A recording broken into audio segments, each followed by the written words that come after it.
On today's episode of the Property Edge podcast, a lot of the AI that we're using from a prospecting point of view, it relies heavily on that CRM data being as clean as possible. We're really fortunate to have a network that we can work within right around Australia, a combination of city-based and regional-based real estate businesses who we can bounce our ideas off. Our view on AI it's not a replacement tool for real estate professionals. It's just an enhancement tool.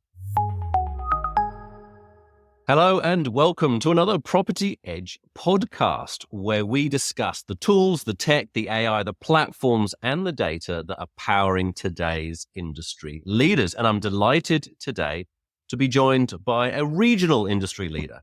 So Rav Prakash is with Kemp Real Estate in Port Lincoln on the Eyre Peninsula. Welcome, Rav.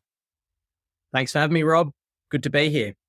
Well, it's great to have you here. And I will say first up, congratulations on your recent win, because only a couple of weeks ago you were awarded Property Manager Commercial Industrial of the Year. Well done at the REISA Awards. Thank you very much. Very, very honoured to receive that. Could not have done it without the support of an amazing team that we work with here. So thank you. Could you give our listeners a bit of an overview, your journey and the size and the style of the Kemp agency?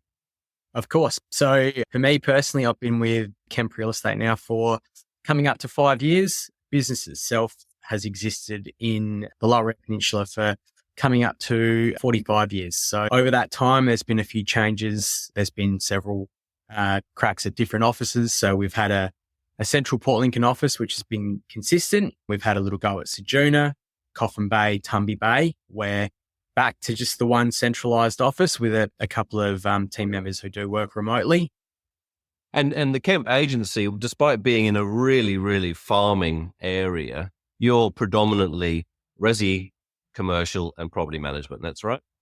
Yeah, that's right. We've only sort of recently got into the rural or the farming side of things over the last couple of months through the acquisition of another business here on the Lower Eyre Peninsula, but very much a focus on residential and commercial sales and property management. Well, there's one thing I was going to ask you, because I was going to say we don't see much consolidation here on the Eyre Peninsula compared to, in the larger cities, particularly Adelaide. What's the purpose behind that? Can you give us a bit of the strategy there?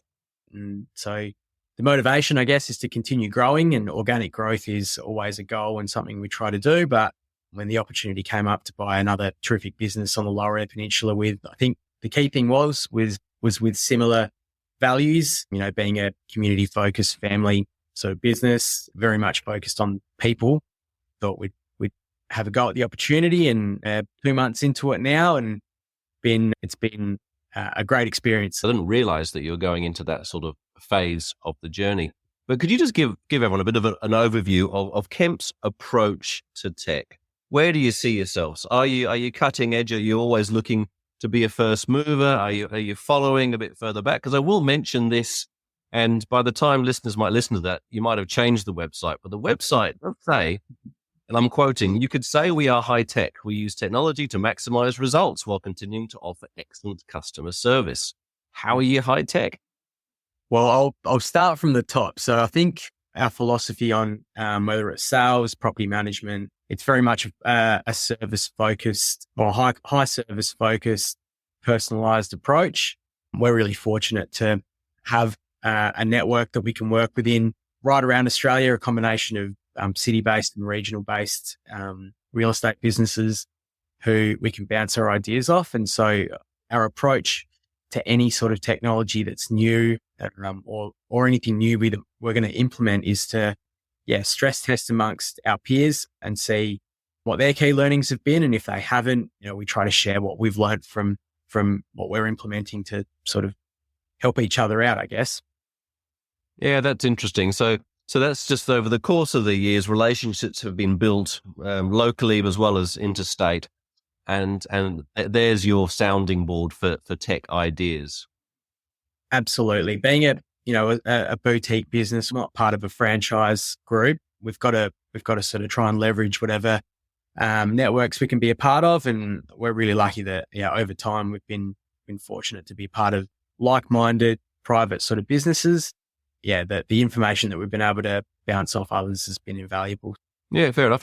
And so what does your current tech stack look like? How have you built it up? How is it connected? And how happy are you with it? We sort of keep our PM tech and our sales tech fairly separate. We use AgentBox as our sales CRM. And then there's, a few different platforms around that we've utilized to help with presentations for appraisals, to help with prospecting. From a PM point of view, we're Property Tree. And again, like you'd love to have just the one PM software that did everything. Unfortunately, we're yet to find it. And I know there's others that are trying to build it, but we utilize a combination of Property Tree, Repeats, Inspect Real Estate and AgentBox as well. And there's Inspection Express and MRI Inspect that fall in for our routine and condition reports. So when it comes to our tech stack, we're really cautious of bringing more into it because at the moment we've got a workflow within the business that works for us and it works for our clients, keeping in mind that all of our tenants are local. We recognize the differences in market demands from a tech point of view. Some people just prefer a phone call or a face-to-face or I'll come in and see you in your office as opposed to a heap of auto-generated text messages or emails. So we're conscious of that, but we still want to keep moving forward. Yeah, gotcha. Interestingly, now that you're maybe branching out into non-resi and non-commercial areas, more farming, are you going to have to bolt some bits onto your tech stack to give you the information you need? Because I know from a lot of regional agents, they complain that existing platforms aren't really fit for purpose in many ways. We're definitely finding that. So we're still in the early stages of incorporating that rural part of the business into our existing tech stack. But again, it's a brand new sort of new area for us to go into. So I think bouncing ideas off other businesses that are in that rural sales sort of sector, seeing what they use, how they utilize it, that's definitely part of our sort of next 12 months. As a shameless plug, but also just our lived experience with Property Edge is that we sort of over-index in regional areas because using the map-based search, you can just click on things, then you can find the information out very easily, which particularly with rural properties and farms is often quite hard because lot 421 down First Street, could be 20 Ks up a dirt road and it's very hard to distinguish between lot 2. Very much so. We're just experiencing that at the moment as we're trying to incorporate that farming stuff in. Yeah. Help us understand your staff onboarding, enabling of staff to get the most out of your tech stack through set workflows. Because speaking to, for example, Luke from OC recently, and in the last podcast we did, he mentioned they have a different approach, whereas they tailor their tech needs to every staff's workflow or try and show them how they can use their own workflows. Whereas most businesses tend to have a set workflow they expect staff to go through. How do you get the most out of your tech stack by upskilling your staff?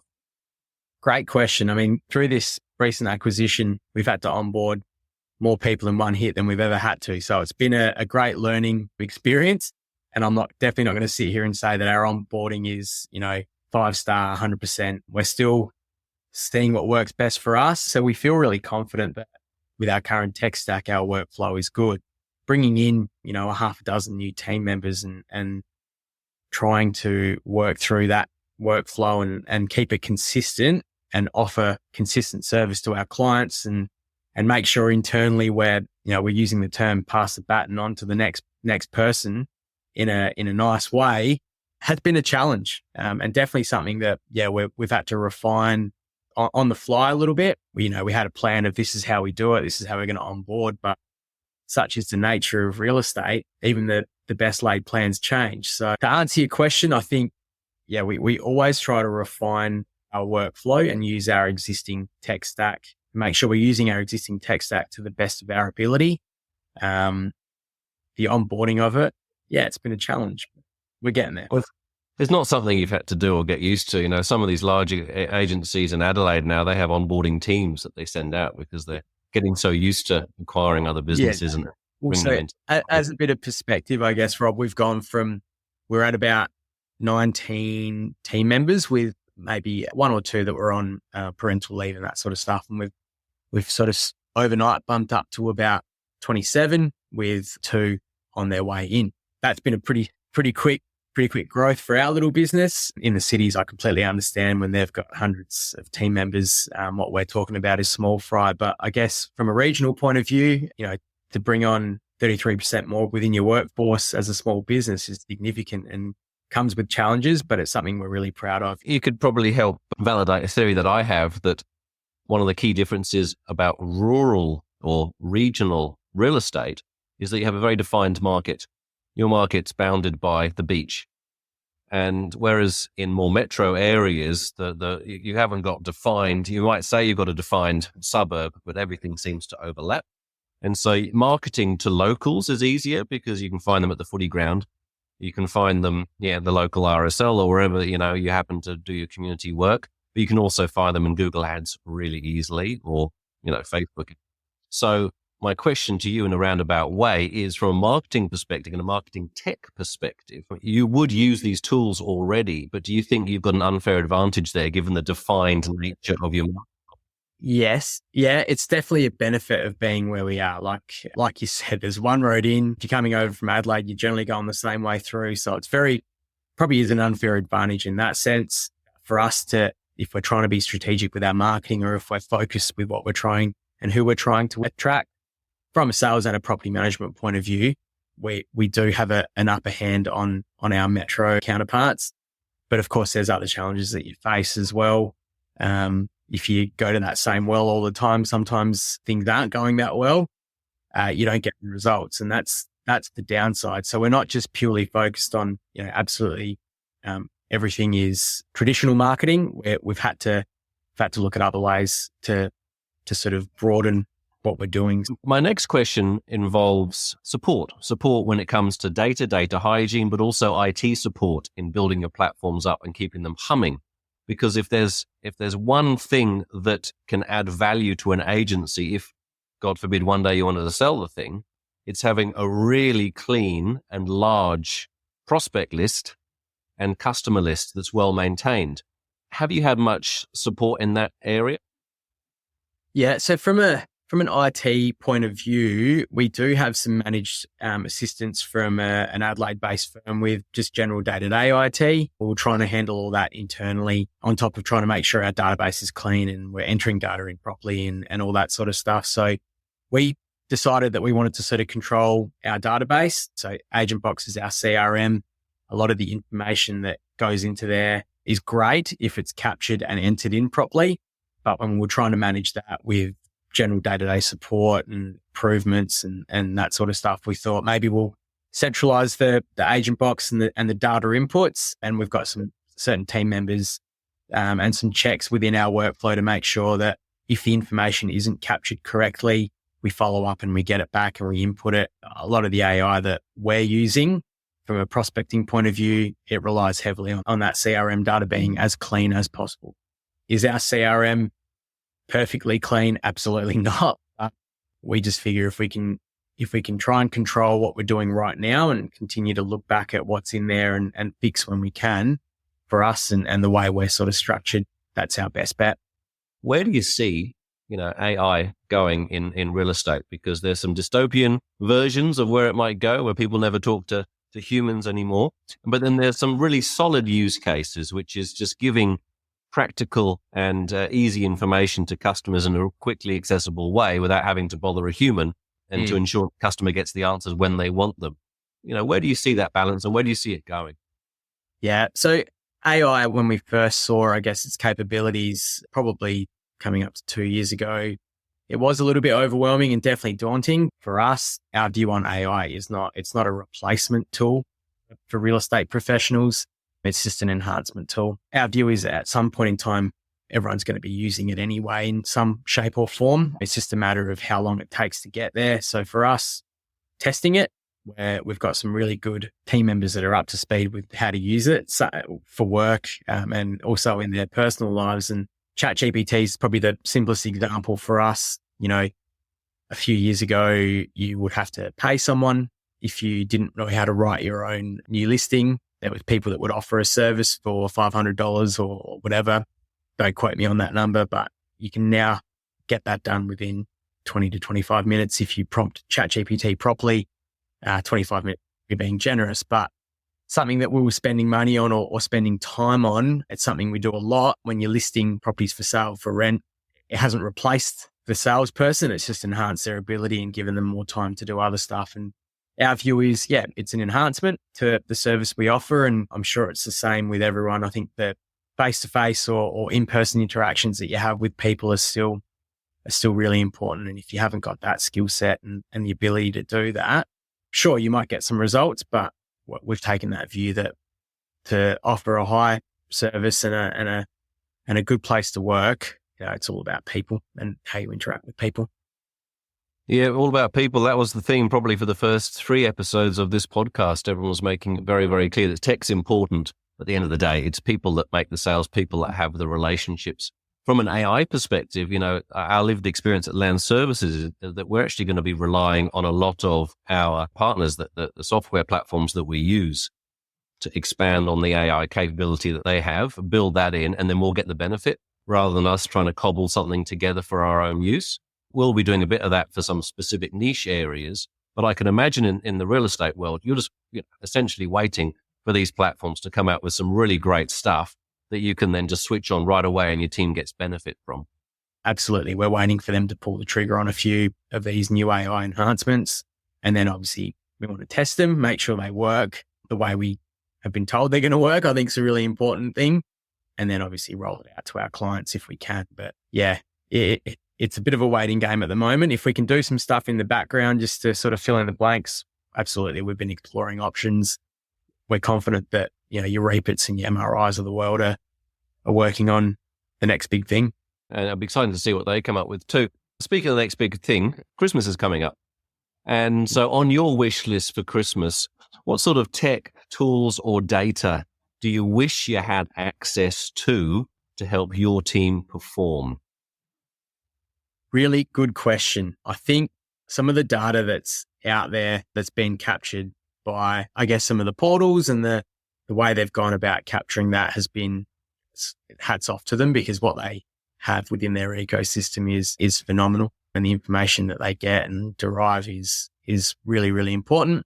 I think for us, it'd be great if we had the ability to capture that ourselves and have it within our own CRM, but that's a difficult thing to do. So the wish list would be almost as if we had our own portal. We try to navigate and direct towards our website as much as we can. Naturally, people are going to look at the portals. So having a system in a website where we could capture that information and be able to share our value with our clients in that sense would be amazing. So to just help expand on that, what sort of information, what would you want the portal? I mean, realestate.com is the big portal that a lot of people go through. I'm assuming that's what you're speaking about, right? Yeah, I think so. I think the model that they've got where I guess, Rob Turnbull signs up with an account, and then, as you're looking for a property, you enter in what you're looking for, and that information is then stored and you can get alerts. And so I think in its simplest form, like I said, we use Agent Box, you can do that, but it's then adding the next layers on top of that, which, hats off to realestate.com. They've built amazing business and system over a long period of time. But I think looking at what they've done and how they've done it and what they're actually offering as a real estate business, a single office, if we could do something like that, it'd be amazing. So that's my wish list. Not sure how we get there. REA Group, realestate.com's parent, is the most valuable part of News Corp now. So you can see how well they must be doing. Mm-hmm. And on that note, absolutely. I reckon we might leave it there. Rav, thanks so much for sharing your perspective. Some of the key things that I took away were your approach to tech, speaking to other people around the country, getting that vibe from people, understanding how you support your staff with the workflows, and the fact that you're just growing enormously and got some teething, I suppose, just normal growing pains, is one that I think a lot of agencies probably will have to start learning about if they're going to start growing in that similar manner. So anyway, thank you so much for sharing your perspective today. Thanks for having me, Rob. It's been a pleasure. Listeners, I really hope you have enjoyed today's episode, talking to a regional industry leader. Thank you for spending the time to listen to this today. If you want any more information about the Property Edge podcast or the Property Edge platform, head over to propertyedge.app. And until the next time, bye-bye.